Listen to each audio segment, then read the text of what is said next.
Muy bien, doctores. Vamos a ir terminando esta parte de farmacología gastrointestinal. La parte de fármacos antieméticos la puede ir leyendo, no es tan muy complicada, bastante sencilla, pero digamos que la parte que más nos interesaría es por lo menos terminar fármacos antiespasmódicos, porque normalmente llega a internado rotatorio y nadie sabe manejar un fármaco antiespasmódico, ¿ya? Entonces, detalle importante, ¿ya? Muy bien. Ahora, aquí vamos a ir anotando eso. Vamos a hablar hoy día de fármacos antiespasmódicos. Antiespasmódicos. ¿Está bien? Estamos hablando de fármacos antiespasmódicos. Detalles importantes que deberías saber de los fármacos antiespasmódicos. Primer detalle importante, su farmacodinamia o su mecanismo de acción, como quieras llamarlo, farmacodinamia o mecanismo de acción. Dentro de su farmacodinamia o mecanismo de acción, tienes que tener un detalle importante. Número uno, estos fármacos son antagonistas de receptores muscarínicos. Aquí te lo voy a anotar. Son antagonistas de receptores muscarínicos. ¿No? Antagonistas de receptores muscarínicos. Ya. ¿Qué quiere decir eso en cristiano? Que estos fármacos actúan en el sistema nervioso autónomo en la variedad del parasimpático. ¿Ya? En algunos libros lo vamos a encontrar y estos los llaman fármacos anticolinérgicos. Fármacos anticolinérgicos. ¿Está bien? Muy bien. Ahora, obviamente de eso quiero que quede claro un detalle muy importante. Debido a que estos son fármacos antiespasmódicos, actúan sobre receptores muscarínicos y son fármacos anticolinérgicos, estos fármacos van a tener acciones, ¿ya? No solamente en la mucosa gastrointestinal, sino que las acciones las vas a ver a nivel del músculo, ¿ya? Liso gastrointestinal. También van a estar a nivel del músculo liso, a nivel de útero, el músculo liso uterino, músculo liso a nivel de la vesícula y obviamente las vías biliares,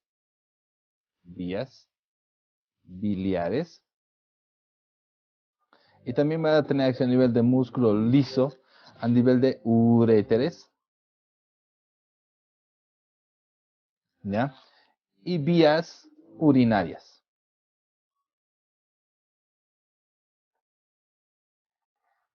Entonces, detalle importante, cuando tú hablas de un fármaco antiespasmódico, no solamente es para lo que es contracciones a nivel de músculo liso, sino que te sirve a nivel de útero, a nivel de la vesícula y vías biliares, a nivel de lo que es uréteres y las vías urinarias. Entonces, a ver, posición de filosofía, pensamiento profundo, ¿ya? Te estamos diciendo entonces que estos fármacos te sirven para tratar los cólicos menstruales. ¿Está bien? La dismenorrea. Te sirven para tratar la contracción de la vesícula biliar, principalmente en los pacientes que vienen con coledocolitiasis o colelitiasis, pero que no son para cirugía, ¿ya? O tal vez para la colecistitis alitiásica, que no necesita cirugía, ¿ya? O te sirven para dar tratamiento a los cálculos de las vías urinarias, espasmos ureterales, espasmo ureteral, cálculo de vía urinaria.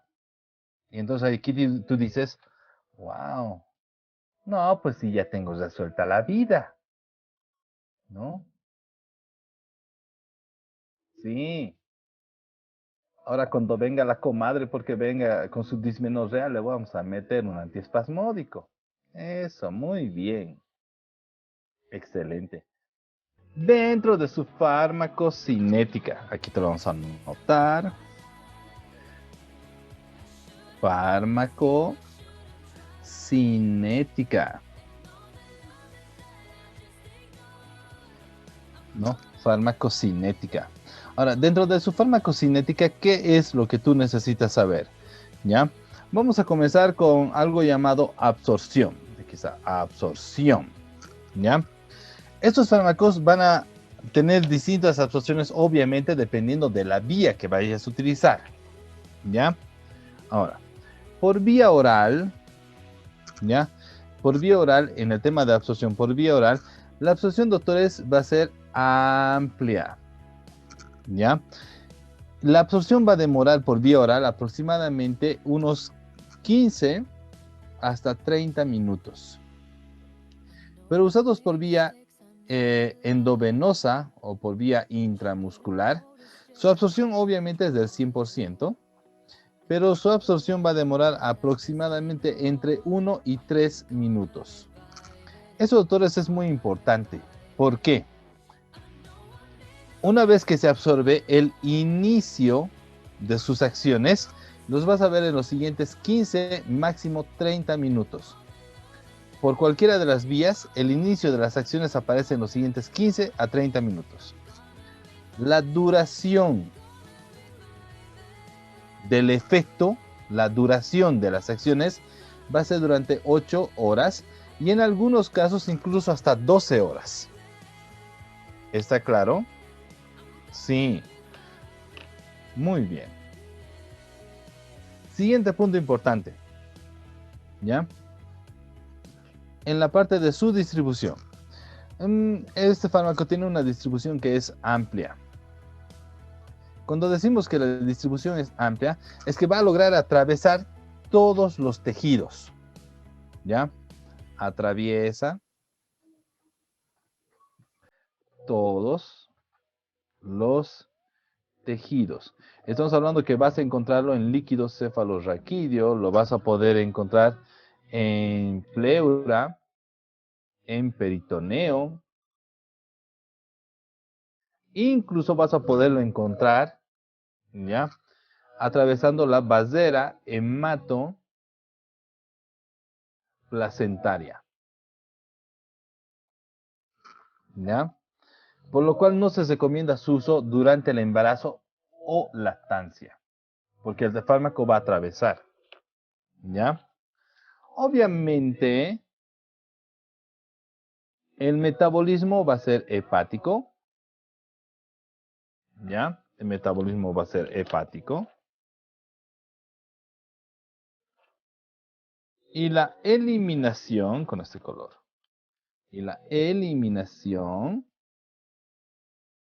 va a ser renal. ¿Está bien? No nos olvidemos, doctores, entonces de los detalles. Cuando es utilizado para su absorción por vía oral, la absorción es amplia. Va a tardar aproximadamente de 15 a 30 minutos.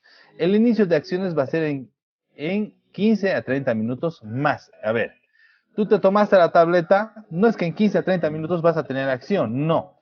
Significa que en 15 a 30 minutos se absorbe, en 15 a 30 minutos más va a tener acción.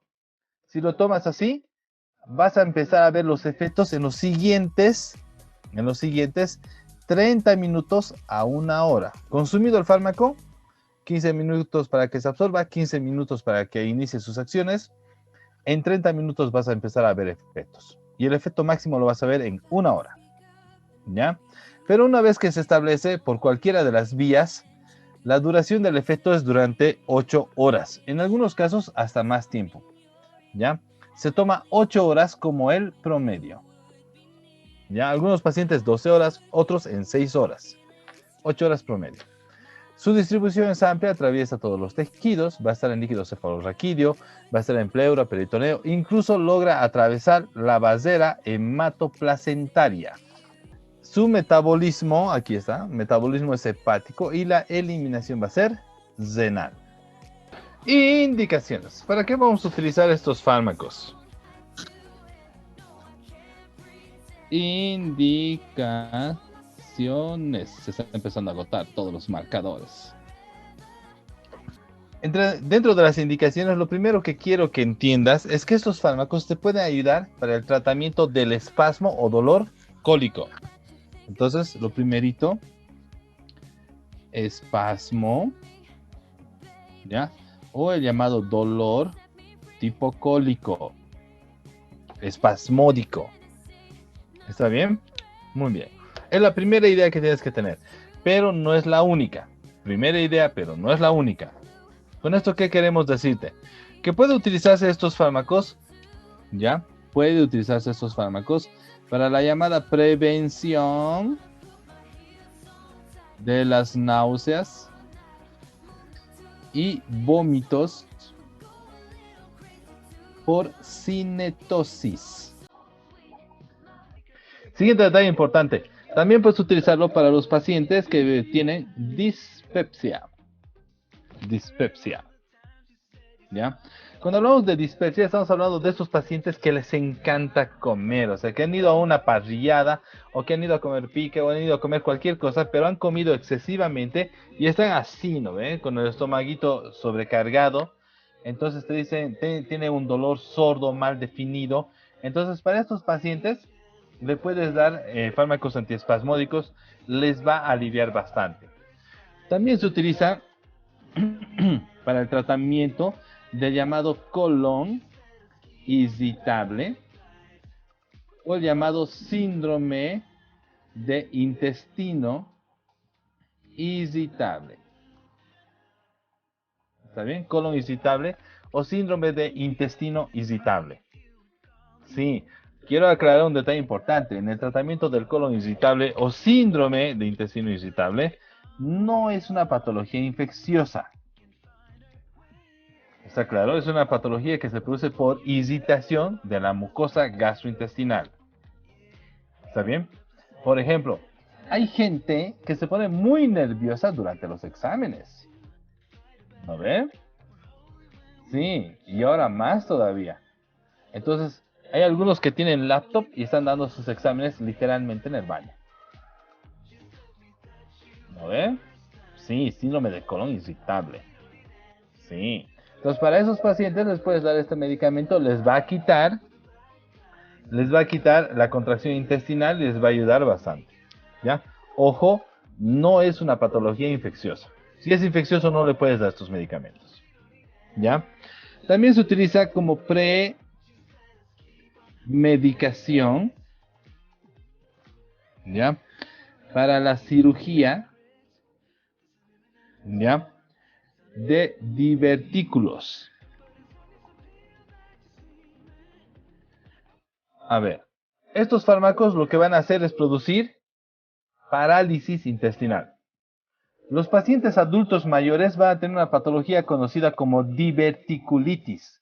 Significa que a nivel del intestino grueso van a generar unas bolsas, unos divertículos, unas pequeñas bolsas, donde pueden llegar a aumentar tanto la presión que se puede reventar un divertículo y producir peritonitis.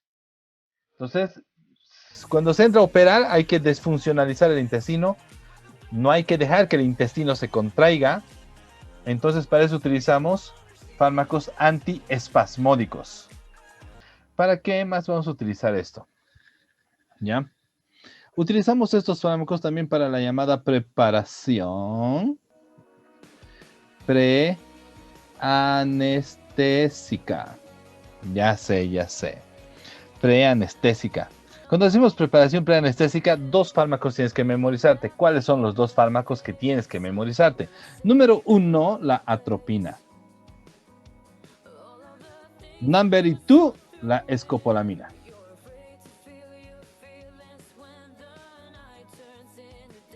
¿Ha quedado entendido? Atropina y escopolamina. Ahora, detalle importante. Medicación preanestésica o preparación preanestésica, ¿ya? Vamos a usar atropina o escopolamina, uno de los dos. ¿Para qué vamos a utilizar? Número 1, porque estos fármacos producen hipnosis. Significa que muchos de los pacientes van a poder ser manejables y no van a recordar el procedimiento. Siguiente detalle importante, número 2, ¿ya? Se utiliza también porque estos fármacos disminuyen las secreciones bronquiales. ¿Ya? Al disminuir las secreciones bronquiales, estos fármacos lo que hacen es favorecer la intubación. ¿Ha quedado entendido? Favorecen la intubación. Muchos piensan, o sea, si hubiera secreciones bronquiales sería más sencillo deslizar el tubo. Las respuestas no. Hace más complicado la intubación. Porque primero tienes que aspirar todas las secreciones y luego tienes que intubar. ¿Ya? En cambio, si tú disminuyes la producción de secreciones bronquiales, solamente es necesario colocar el lubricante, el gel lubricante con anestésico al tubo y es más sencilla la intubación. ¿Para qué más vamos a utilizar estos fármacos? Bueno, vamos a utilizar estos fármacos para una condición más. Detalle importante, pregunta de examen. También utilizamos estos fármacos, ¿ya? Para producir cicloplegia, ¿ya? Fundamentalmente la atropina y la escopolamina los utilizamos para producir cicloplegia. La cicloplegia es muy importante para el estudio de fondo de ojo. Estudio de fondo de ojo. Estamos hablando de estudio de fondo de ojo en la oftalmología, ¿ya?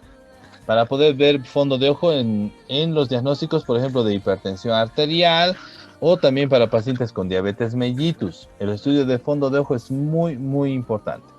Entonces, los fármacos antiespasmódicos normalmente los vamos a utilizar para la prevención de las náuseas, vómitos por cinetosis, para el tratamiento de la dispepsia, tratamiento de colon irritable o síndrome del intestino irritable. Ojo, no es infeccioso. Para la premedicación en cirugía de divertículos, para la preparación preanestésica, atropina o escopolamina para producir hipnosis y disminuir las secreciones bronquiales, porque necesitamos disminuir las secreciones bronquiales para la intubación orotraqueal. Y también para producir cicloplegia o para el estudio de fondo de ojo. Muy bien. Contraindicaciones. Ahora sí.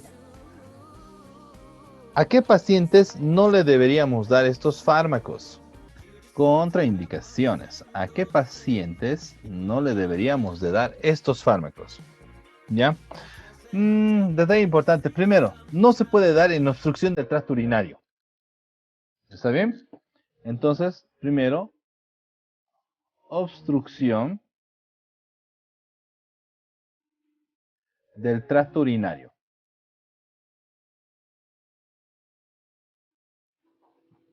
¿Ya? Cuando decimos obstrucción del tracto urinario, hay dos condiciones que tienes que tener bien claras. La primera es la hiperplasia prostática. Hiperplasia prostática. Sí, sí, es algo que les va o les produce muchas pesadillas a muchos varones. Y número dos, la litiasis renal. Cuando ya tienes el lito que ha descendido y está ubicado a nivel de la vejiga o uretra, no deberías darle fármacos antiespasmódicos. ¿Está claro? Muy bien. Obstrucción del tracto urinario. No deberías darle estos fármacos. Número dos, ¿a quién no deberías darles? A las obstrucciones gastrointestinal. Si tu paciente tiene obstrucción gastrointestinal, no. Este no es un fármaco para ellos. Siguiente detalle importante. ¿A qué otras cosas no le podemos dar? No le puedes dar el fármaco al paciente que viene con colitis ulcerosa grave. ¿Por qué motivo no le puedes dar al paciente con colitis ulcerosa grave? Porque aumenta el riesgo de perforación.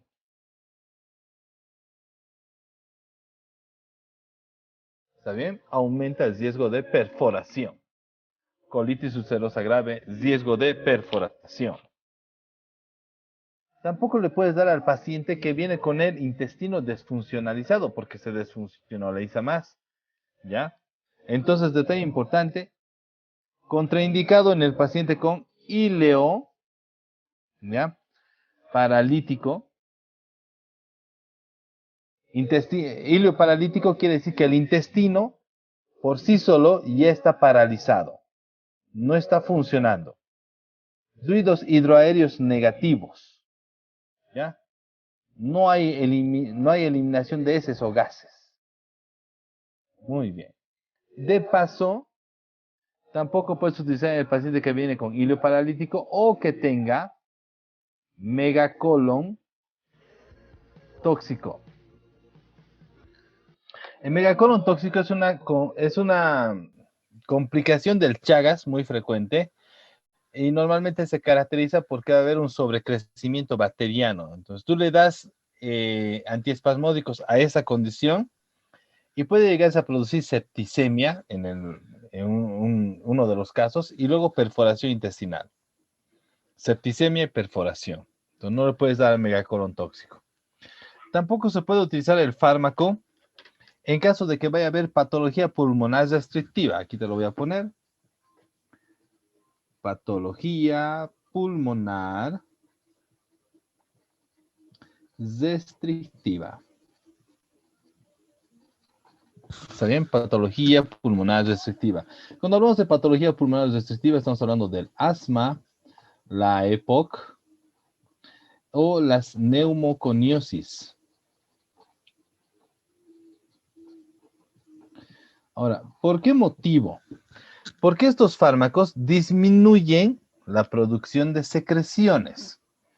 Las secreciones pulmonares no solamente tienen la función de atrapar las partículas de polvo y eliminar las partículas de polvo, sino que además de eso, hidratan la vía respiratoria, mantienen lubricada la vía respiratoria. En ese sentido, si tú le quitas las secreciones, la vía respiratoria se irrita más rápido y la irritación produce broncoespasmo. Y al producirse el broncoespasmo, ahora condiciones como el asma, la EPOC y las neumoconiosis. Disminuye la ventilación. ¿Está bien? ¿En qué otras condiciones no puedes utilizar? ¿Ya? No puedes utilizar, por ejemplo, en la miastemia gravis. A ver. La miastemia gravis utiliza para el tratamiento fármacos agonistas de receptores muscarínicos. ¿Ya? Por ejemplo, la zivastimina, la piridostimina, etc. ¿Ya? La miastemia gravis utiliza fármacos que son agonistas de receptores muscarínicos. ¿Qué son los antiespasmódicos? Son antagonistas de receptores muscarínicos. ¿Ha quedado entendido? Entonces, el agonista y el antagonista van a empezar a competir y obviamente el único que sale perdiendo en esta relación va a ser el paciente. Luego, no podemos utilizar estos fármacos o no se debería utilizar estos fármacos en el paciente que viene con insuficiencia cardíaca congestiva. ¿Ya? Insuficiencia cardíaca congestiva. Porque estos fármacos aceleran la frecuencia cardíaca y aumentan la presión arterial. Entonces, si tú le das al paciente con insuficiencia cardíaca, lo único que vas a ocasionar es que empeore la insuficiencia cardíaca. Incluso pueden infartarse. Bien. Tampoco podemos utilizar estos fármacos en pacientes que vienen con arritmias cardíacas. Fundamentalmente en el paciente que viene con taquiarritmia.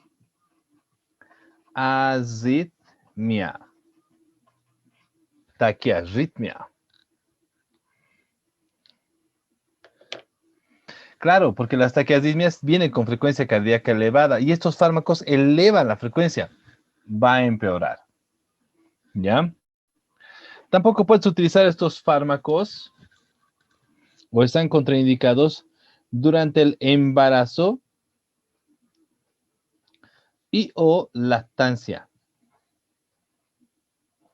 Cuando hablamos de embarazo y lactancia, nos referimos al embarazo por lo menos el primer trimestre del embarazo. Primer trimestre del embarazo. Ahora nos toca hablar de una parte muy importante, que son los efectos adversos. Quiero aclarar un detalle importante. En nuestros amplios estudios de farmacología 1, nosotros vimos que cuando un fármaco actúa con un receptor, puede producir muchos efectos, ¿recuerdas? Sí, dependiendo del tejido, el fármaco se une a un receptor, pero este receptor a nivel pulmonar puede tener un efecto, a nivel gastrointestinal otro efecto, a nivel de músculo estriado otro efecto. Entonces, uno es el efecto que deseas y el otro son los efectos adversos. ¿Está bien? En este sentido, ¿qué es lo que queremos decirte? ¿Ya? Los efectos adversos precisamente aparecen por ser antagonistas de receptores muscarínicos. Entonces, por ser antagonista de receptores muscarínicos. Por eso aparecen los efectos adversos, por sus acciones como antagonistas de receptores muscarínicos. Ahora, ¿cuáles van a ser sus efectos adversos? Lo más esperado, ¿ya? En primer lugar tenemos que se produce el estreñimiento o constipación, como quieras llamarle, estreñimiento o constipación. Algunos pacientes van a presentar serostomía.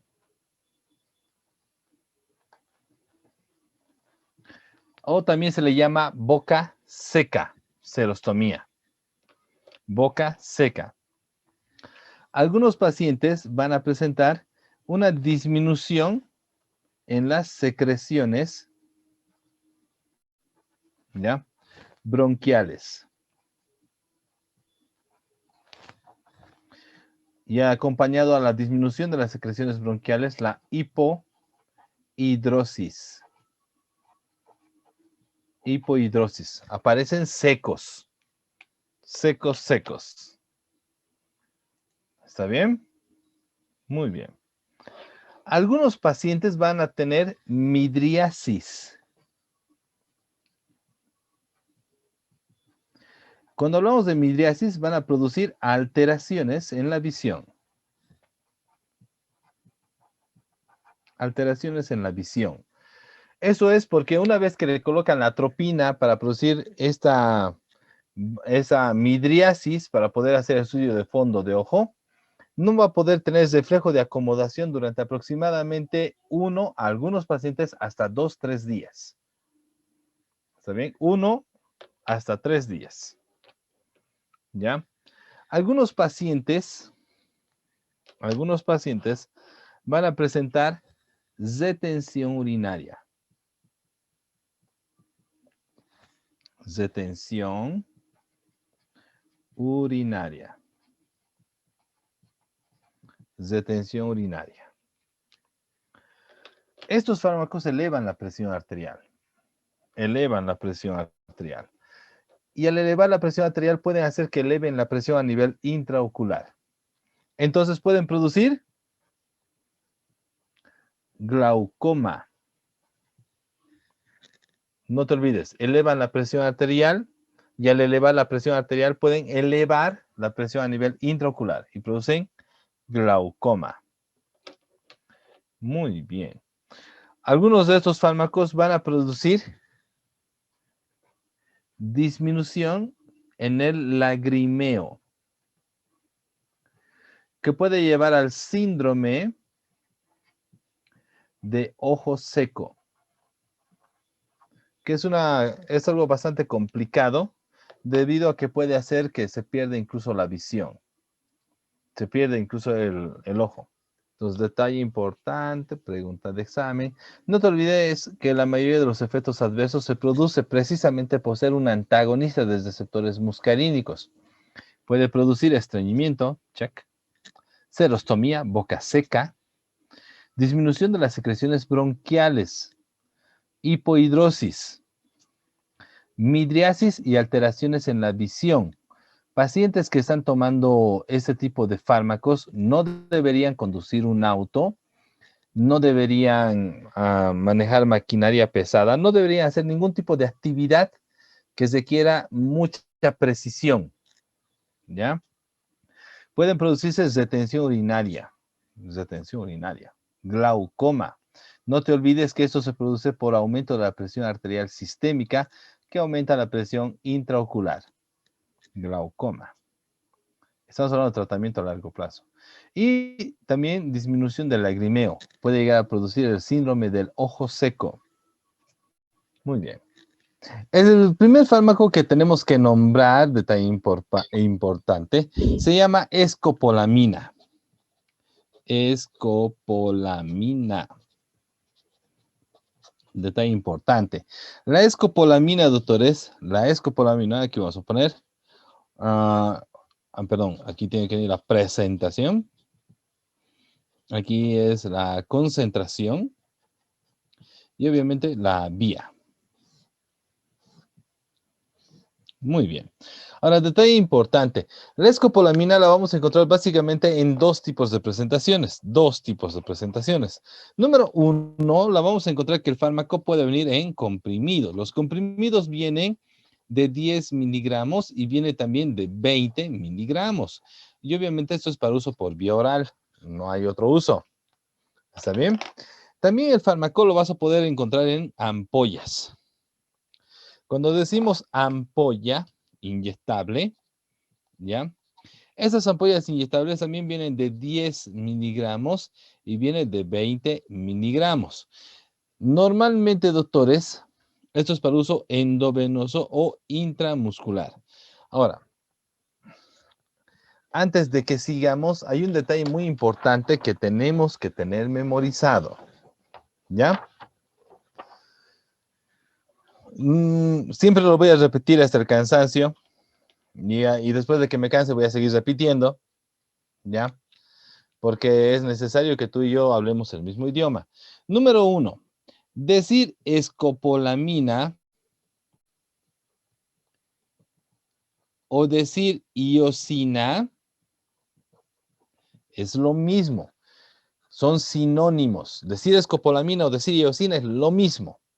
Para evitar confusiones, necesito que tú entiendas que hay dos formas o dos presentaciones de la escopolamina o iosina, ¿ya? Dos presentaciones.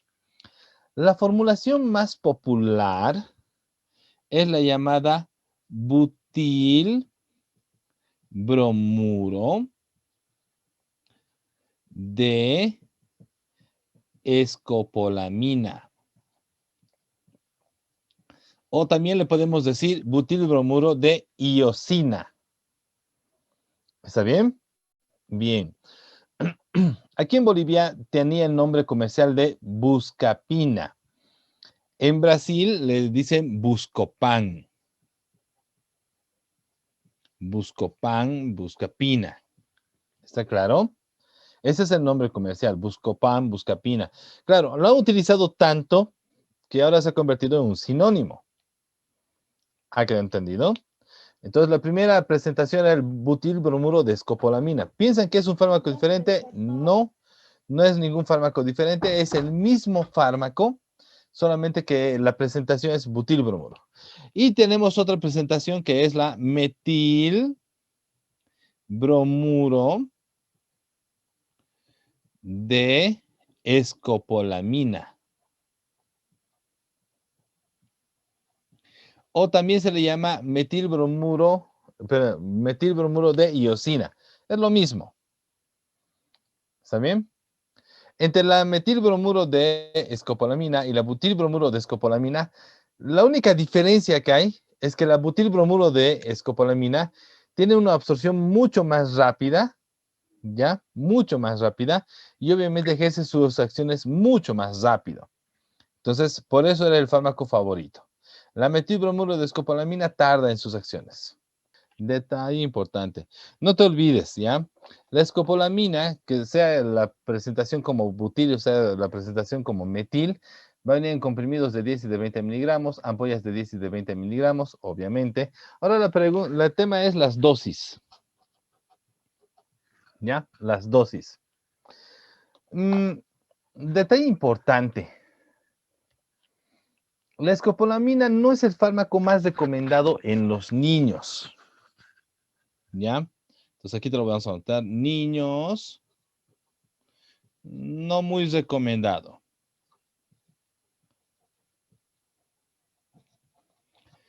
Porque en los niños puede llegar a producir hipnosis con dosis bajas, y somnolencia.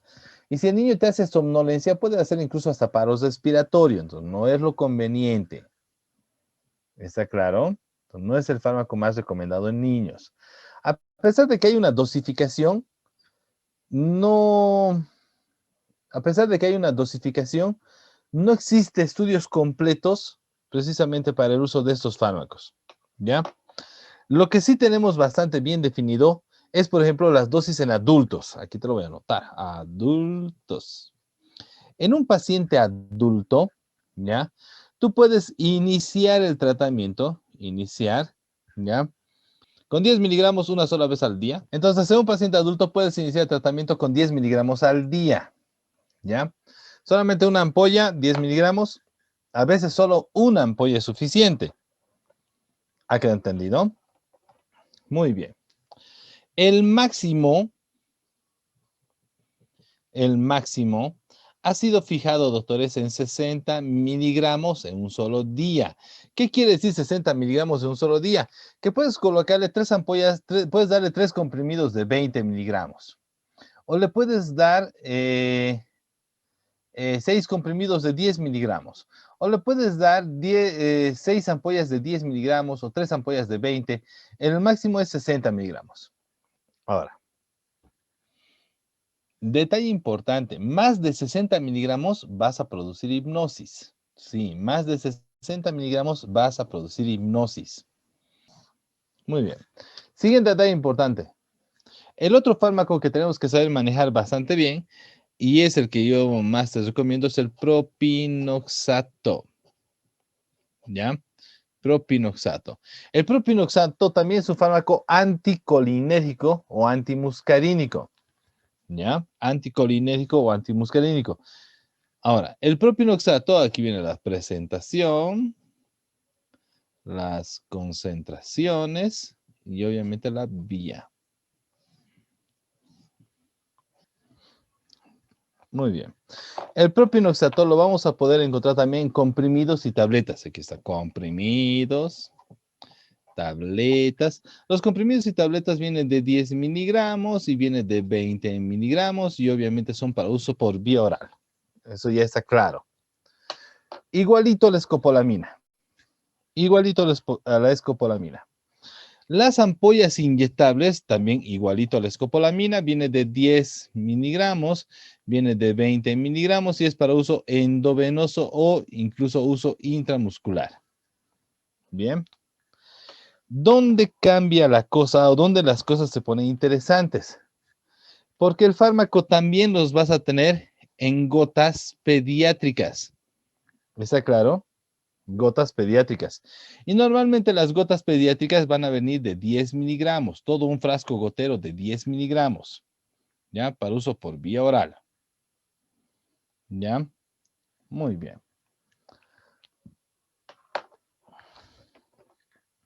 Ahora vamos a hablar de las dosis. Dosis. Ahora, ¿cómo vas a utilizar el fármaco?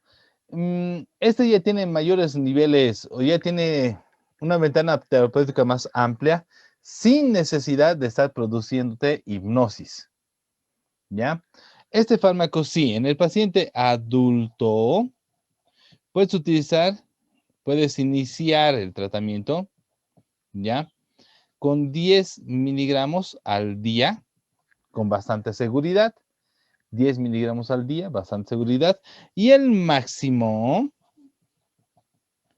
está fijado hasta en 80 miligramos por día. ¿Ya? Y un detalle importante, no te va a producir hipnosis. En los niños, aquí está el niño, ¿ya? Antes, la misma dosificación también se utiliza para la escopolamina, por si acaso. La misma dosificación también se utiliza para la escopolamina, pero preferible que lo manejes solamente para el propinoxato, ¿ya? Si vas a usar propinoxato, la primera regla es que tiene que ser niño mayor de 2 años. ¿Está bien? Niños mayores de 2 años. ¿Sí? Y puedes utilizar 0,15 miligramos por kilogramo de peso, dosis. Ahora, dicho de otra forma, para simplificarte la vida, el fármaco viene en gotas pediátricas. Entonces, ¿qué le vas a dar? Vas a darle una gota por cada 2 kilogramos de peso, dosis. Y el máximo es, aquí te lo voy a máximo, mejor, es de una gota por kilogramo de peso, dosis. Ahora nos toca hablar de un fármaco muy importante que se llama atropina.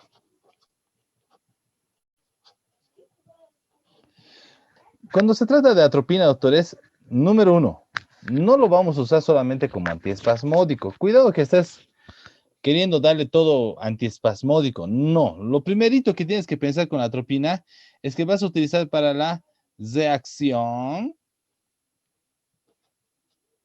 vasovagal intensa. Para eso vas a utilizar la atropina. ¿Cómo te das cuenta que es una reacción vasovagal intensa? ¿Ya? En la reacción vasovagal intensa, doctores, vas a tener náuseas, vómitos. El paciente puede presentar espasmos abdominales. Va a presentar, además de eso, aumento de la diuresis. Y además de eso, el paciente va a sentir, además de las náuseas, vómitos, va a sentir o vas a poder percibir una disminución de la presión arterial, una vasodilatación generalizada, pues se llama vasovagal intensa, una disminución de la presión arterial generalizada, ¿ya? Y al mismo tiempo, tu paciente que está con disminución de la presión arterial generalizada va a tener una disminución de la frecuencia cardíaca. ¿Ha quedado entendido? Disminución de la frecuencia cardíaca. Eso, doctores, es una reacción vasovagal intensa. Entonces, lo primero que le vamos a colocar es atropina. ¿Ya? A ver, te voy a comentar. ¿Alguna vez te ha inyectado penicilina benzatínica? Bueno, a mí me han colocado penicilina benzatínica varias veces. ¿Por qué motivo? No sé. Hoy día mismo sigo pensando en eso. ¿Ya? Ahora, con esto quiero aclarar un detalle importante. ¿Ya? Los latinoamericanos, por algún extraño motivo, pensamos que todo lo que viene en inyectable es más fuerte. La verdad es que no es más fuerte, es más doloroso. Sí, dolor de miércoles es cuando te colocan una benzatínica. A mí me han colocado benzatínica que parecía cemento la vaina. ¿Ya? Ahora aquí viene el detalle. ¿Alguna vez, bueno, yo sé que todavía no has tenido pacientes o sea, con estas características? Yo he tenido pacientes que eran europeos, o sea, pacientes europeos, porque yo trabajaba en una ONG y en la ONG recibíamos personas que venían de Alemania.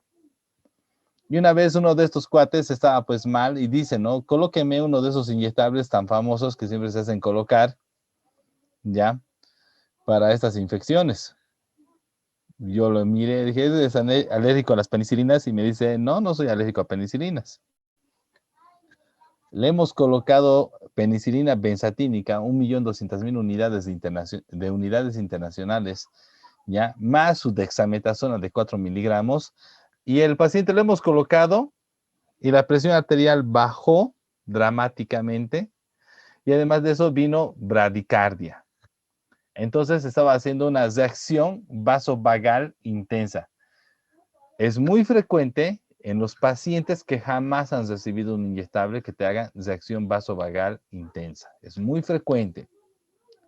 Si alguna vez le vas a colocar un inyectable a alguien, tienes que esperar que te haga reacción vasovagal intensa.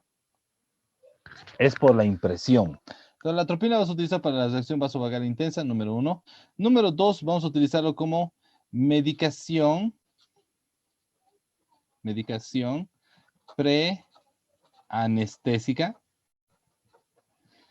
por dos causas. Número 1, porque produce hipnosis. Número 2, porque disminuye las secreciones bronquiales y favorece la intubación. Detalle importante, pregunta de examen. Medicación preanestésica.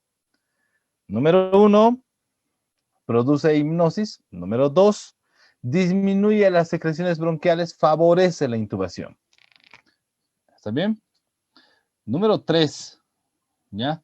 Utilizamos para el tratamiento de la intoxicación por órgano fosforado. No es nada nuevo. El semestre pasado ya hemos hablado de esto y hemos hablado de algo que se llama atropinización efectiva. ¿Ya? ¿Cuánto era la atropinización efectiva? La atropinización efectiva quiere decir que la frecuencia cardíaca tenemos que mantenerla alrededor de 100 latidos por minuto. Excelente, muy bien. Y por último tenemos, ¿ya? Que se puede hacer, ¿cómo se llama eso? Para producir cicloplegia. La cicloplegia es para los estudios de fondo de ojo. Estudio de fondo de ojo. Y lo último es que puedes llegar a utilizar como antiespasmódico. Ojo, esto es lo último. No es la primera indicación, es la última. Tenemos fármacos mejores para esto. Mira que te estoy diciendo desde ahora. Porque si tú le vas a dar el fármaco a un paciente, ¿ya? Todos se van a mirar raro. En especial por usarlo como antiespasmódico. Todos se van a mirar raro. Pero esta es, digamos, la medida salvadora. Muy bien. Detalle importante, precisamente para usarlo como antiespasmódico vienen las siguientes presentaciones. La atropina, aquí vamos a poner la presentación. ¿Ya? Aquí vamos a poner la concentración. ¿Ya? Y aquí vamos a poner obviamente la vía. Muy bien. En el tema de las presentaciones, vamos a encontrar que el fármaco viene en comprimidos. Los comprimidos, doctores, vienen de 0,6 miligramos, obviamente para uso por vía oral. ¿Está bien? También vamos a encontrar que el fármaco viene en ampollas. Ojo, la ampolla no lo usamos como antiespasmódico, lo usamos para el tratamiento de intoxicación por órganos fosforados o la medicación preanestésica. ¿Está claro? Muy bien. Las ampollas vienen de 1 miligramo. Obviamente es para uso por vía endovenosa y en algunos casos incluso intramuscular. ¿Está bien? Bien. Ya. La ultimita. Con esto no friego más. El fármaco también viene en gotas oftalmológicas. Gotas oftalmológicas. En las gotas oftalmológicas vas a ver que hay distintas concentraciones. Vas a encontrar concentraciones que van a oscilar desde 0,2% hasta el 2%. Te recomendamos que utilices las concentraciones de 0,5 a máximo el 1% del fármaco y es para uso oftalmológico. Oftalmológico. Muy bien. Dosis.